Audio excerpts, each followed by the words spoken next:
अस्सलाम वालेकुम, क्या से हैं। आज मैं बनाने जा रही हूँ कच्चे आम की केरी का मुरब्बा। 1 किलो मैंने ले ली है कच्चे आम की केरियाँ और इनको इस तरह हम लोगों ने काट ऊपर से छिलका उतार देना है। इसको छिलका उतारने के बाद हम लोगों ने इसको काट लेना है।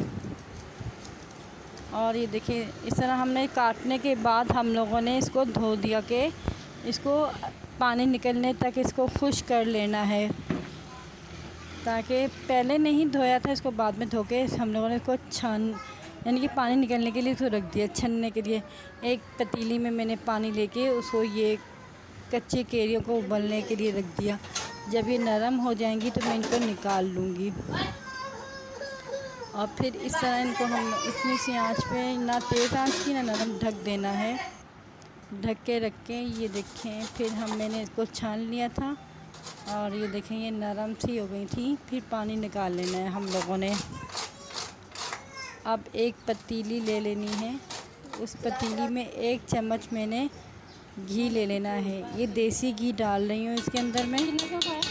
आप चाहें तो देसी घी ना हो तो आप जो भी घी लेते हैं आप वो ले लेना। और इसके बाद मैंने इसके अंदर 4 इलायचियाँ डाल देनी हैं। जब ये घी गर्म हो जाएगा तो 4 दाने इलायची के डाल देने हैं और ये हल्का हल्का जब ब्राउन हो जाएगी तो मैंने इसके अंदर 1 प्याला चीनी का डाल दूँगी। ये बहुत अच्छा मुरब्बा होता है गर्मियों के लिहाज से। ये अम्मी के घर में आई हुई थी तो ये भाभी बना रही थी यहाँ, तो मैंने कहा चलो कुछ बनाने के लिए तो था नहीं वीडियो, यही मैंने कहा बना दूँ। और इसको फिर 1-2 मिनट के लिए चीनी को भून के हम लोगों ने इसके अंदर पानी ऐड कर देना है और इस तरह जब हल्की हल्की गोल्डन हो जाए चीनी तो ये पानी डाल देना है। यानी कि मैंने तो इसके अंदर 1 गिलास पानी का डाला था, क्योंकि हमने तो इसकी चाशनी बनानी है। ये मैंने बादाम, किशमिश और खोपरा ले लिया है। तरह तरह के लोग बनाते हैं, कोई कुटी मिर्चें डालते हैं, कोई किस तरह बनाते हैं। तो हमारे घर में यही ज़्यादातर खाया जाता है, तो इस वजह से ऐसा ही बनता है।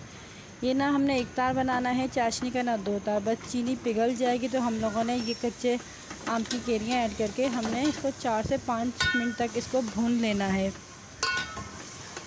अब इसको 4 से 5 मिनट तक इसको भून लेना है।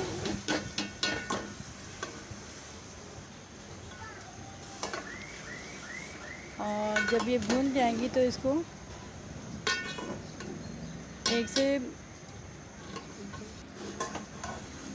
1-2 मिनट बाद ये देखिए सारा पानी खुश्क हो गया है।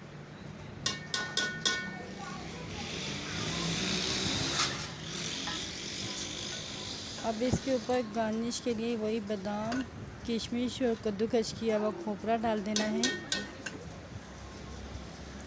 और ये देखें माशाल्लाह कितना अच्छा लग रहा है। आप देखेंगे जब आप भी, अगर जिस तरह आप लोगों ने बनाना है इस तरह हम लोग बनाते हैं और इस तरह हम लोग खाते हैं। तो मैंने कहा चलो आपके लिए साथ शेयर करें। अगर आपको ये रेसिपी पसंद आती है